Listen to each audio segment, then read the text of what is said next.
Panorama group, जो सोचता है वो करता है। नमस्कार, भारत लाइव देख रहे हैं आप। नीतीश कुमार के दो ऐसे बयान जिनकी चर्चा देश भर में खूब हो रही है। बिहार के लोगों के मोबाइल फोन में इन दो बयानों के रील्स वायरल हो रहे हैं, शॉर्ट्स लोग खूब देख रहे हैं।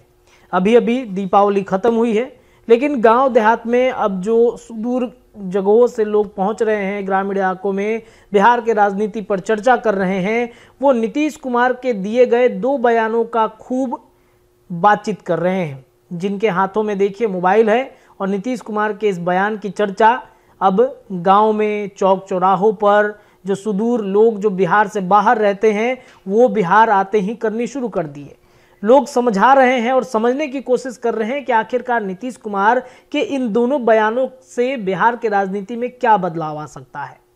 नीतीश कुमार ने बयान तो दे दिया, नीतीश कुमार ने बातें तो कह दी। पहली बात है जो महिला और पुरुष के संबंध के बारे में कह दी, जो विधानसभा के अंदर में बातें नहीं होनी चाहिए थी उस बातों को रख दिया। अब इस बात में एक तरफ जहां वो माफ़ी मांगते नजर आए, तो दूसरे ही दिन, माफ़ी मांगने के अगले ही दिन उन्होंने जीतन राम मांझी को तुम तड़ाम कर दिया। कई लोग कह रहे हैं कि जीतन राम मांझी नीतीश कुमार से काफ़ी सीनियर हैं, ये बातें नहीं होनी चाहिए, गड़बड़ बोल दिया है उन्होंने। अब नीतीश कुमार ही अपने बातों में फंस गए हैं। जो काम उन्होंने किया, इतना बड़ा एक तरीके से बिहार में 1,70,000 शिक्षकों की नियुक्ति कराई, 1,25,000 शिक्षकों को नियुक्ति पत्र बांट दिया गया, उसके बाद 1,22,000 शिक्षकों की बहाली होनी है। यानी कि सरकार महागठबंधन की बहुत अच्छे तरीके से आगे बढ़ रही थी, लेकिन विधानसभा में आखिरकार नीतीश कुमार को क्या हो गया कि महिलाओं पर अभद्र बातें कर दी, जीतन राम मांझी को तुम तड़ाक कर दिया। जहां एक तरफ कई ऐसे महिला संगठन हैं जो इस बातों पर विरोध कर रहे हैं, तो नीतीश कुमार के इस बातों का समर्थन कई कॉलेज की लड़कियां भी कर रही हैं कि नीतीश कुमार ने सही बोला। सही तो बोला, सभी ने बोल रहे हैं कि सही बोला, लेकिन उस जगह पे बोलना सही होता क्या जहां पे नीतीश कुमार ने बोला है।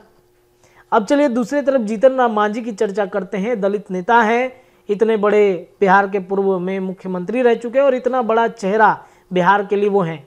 जाहिर सी बात है, नीतीश कुमार के कहने पर ही जीतन राम मांझी बिहार के मुख्यमंत्री बने थे।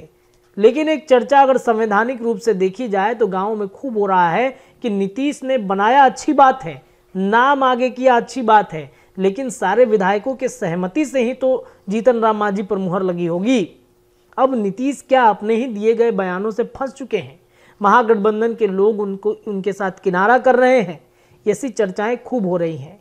क्या अपने ही बातों में बोलकर नीतीश कुमार फंस चुके हैं? महागठबंधन के लोग अब उनसे किनारा कर रहे हैं। यहाँ तक कि मीडिया को भी अब नीतीश कुमार से साइड रखा जा रहा है। परसों एक कार्यक्रम था जिसमें नीतीश कुमार पहुंचे हुए थे और नीतीश कुमार पहुंचते हैं, मीडिया कर्मी जब उनसे बातचीत करना चाहते हैं तो पहले तो मीडिया कर्मियों को बाहर ही रखा गया था।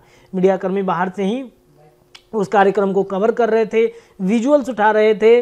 और दूसरी तरफ महागठबंधन के, राजद के ही कई लोग, चाहे हम सुधाकर सिंह की बातचीत करें या फिर अगर हम बात करें कांग्रेस की, तो प्रदेश अध्यक्ष जो हैं अखिलेश प्रसाद सिंह, उन्होंने भी नीतीश कुमार को नसीहत दे डाली कि भाई अमर्यादित शब्दों का प्रयोग आपको नहीं करना चाहिए था। इसके लिए कई ऐसे पटल बने हैं, कई ऐसे जगह हैं जहां पे उन बातों का प्रयोग आप कर सकते थे, लेकिन आपने नहीं किया। तो अब क्या माना जाए? अपने ही बातें बोलकर नीतीश कुमार फंस चुके हैं।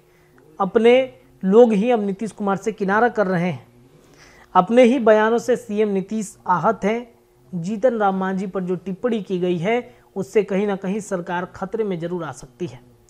तेजस्वी यादव को लेकर के भी लोग कह रहे हैं कि भाई एक तरफ आप आरक्षण का दायरा बढ़वा रहे हैं, उसके लिए आप ताली बजाते हैं, दूसरी तरफ दलित नेता का विरोध करते हैं। आप युवा नेता हैं, नीतीश कुमार आपके जन्मदिन में पहुंचते हैं, आशीर्वाद देते हैं। एक युवाओं का भरोसा तेजस्वी यादव के चेहरे पे दिखती है कि लोग सोचते हैं जो 1,20,000 शिक्षकों की नियुक्ति हुई बीपीएससी के माध्यम से, तेजस्वी यादव को कितना बार नाम लिया गया, जो युवा लोग थे जिन्होंने नौकरी ले ली, तो क्या तेजस्वी की क्रेडिबिलिटी अब नीतीश कुमार की वजह से खराब हो रही है?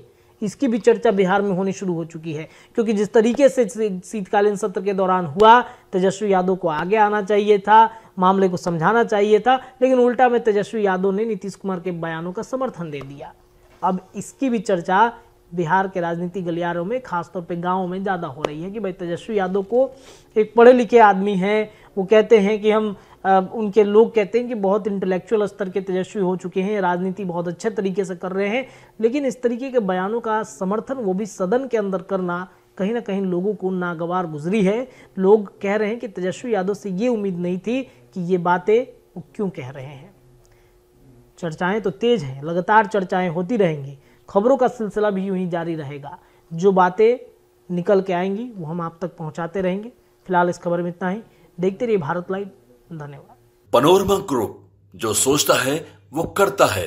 अगर ये वीडियो पसंद आई और वह बिहार के राजनीति और बिहारियत से सरोकार रखेनी तो सब्सक्राइब बटन दबा के चैनल के सब्सक्राइब कर ली।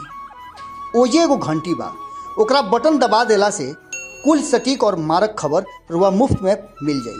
अगर रुआ पत्रकारिता के हमनी के नया प्रयोग में सहयोग कर चाहतानी तो ज्वाइन बटन दबा दी। पेटीएम नंबर नोट कर ली 9386816700। धन्यवाद।